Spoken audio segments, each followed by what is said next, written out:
Rohingya women carry blankets and other supplies they collected from aid distribution centers in the Kutupalong refugee camp in Bangladesh on Tuesday.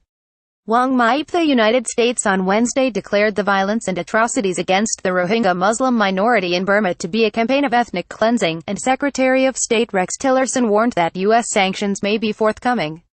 Tillerson blamed the Burmese military and security forces as well as local vigilantes for what he called horrendous atrocities that have caused more than 600,000 Rohingya to flee Burma's western Rakhine state for the safety of neighboring Bangladesh. But he placed most of the criticism on the government, demanding the security forces respect human rights and punish the guilty. Those responsible for these atrocities must be held accountable, he said in a statement, reiterating his call for an independent investigation into what has caused a refugee crisis in which Rohingya men have been executed, women raped and their babies murdered. The United States will also pursue accountability through U.S. law, including possible targeted sanctions, he added, suggesting sanctions might be directed against specific Burmese officials. Many members of Congress and human rights groups had been urging Tillerson for months to adopt the ethnic cleansing terminology. And others have used even stronger language. French President Emmanuel Macron has called it genocide. Amnesty International has called the violence in Burma dehumanizing apartheid, and Human Rights Watch has termed it crimes against humanity. State Department officials noted that ethnic cleansing is not recognized internationally as a crime and triggers no punitive measures against Burma, which is also known as Myanmar. But it sets the stage to exert more pressure on Burmese officials if they fail to take action such as giving humanitarian groups and the press access to Rakhine State and guaranteeing safety to those who voluntarily return home. Tillerson made a brief visit last week to Burma, where he talked with State Councillor Aung San Suu Kyi and the head of the armed forces. The Burmese military has denied committing atrocities during clearance operations to battle Muslim insurgents in the predominantly Buddhist nation. An internal investigation cleared the military of any wrongdoing. On August 25, militants belonging to the extremist Arakan Rohingya Salvation Army attacked outposts of Burmese security forces. According to human rights groups, those forces responded with a brutal and indiscriminate crackdown on Rohingya communities, drawing in local Buddhist mobs as they went.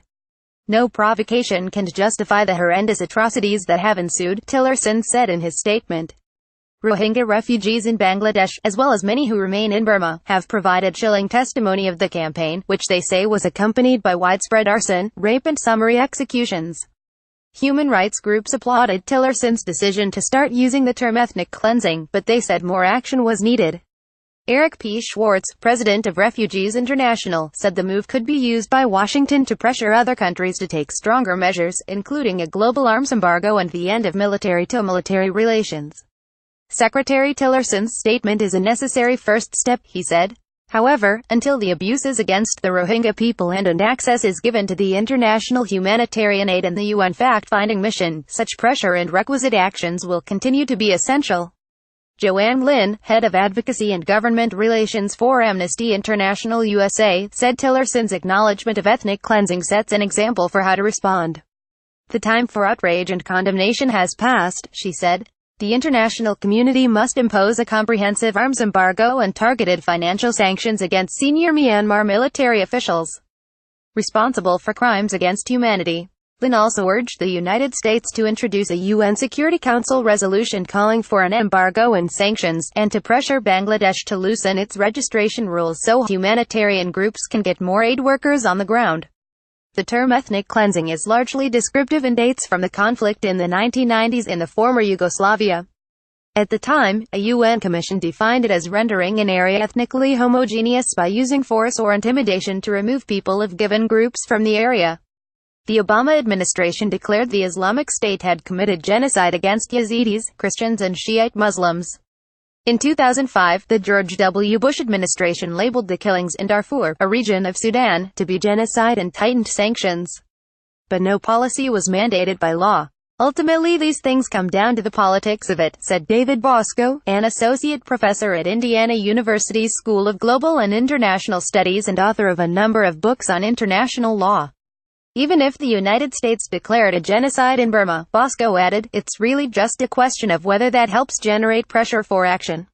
The timing of Tillerson's statement was rife with symbolism. It coincided with the International Criminal Tribunal for the former Yugoslavia's sentencing of former Bosnia Serb commander Ratko Mladic, who was convicted of genocide and crimes against humanity, to life in prison. The U.S. government should find more facts to declare the persecution against Rohingya as genocide, said Rone Sanlawin, a Rohingya blogger and activist based in Europe. Myanmar's military commanders must be punished as Ratko Mladic was. Adam Taylor and Brian Murphy contributed to this report.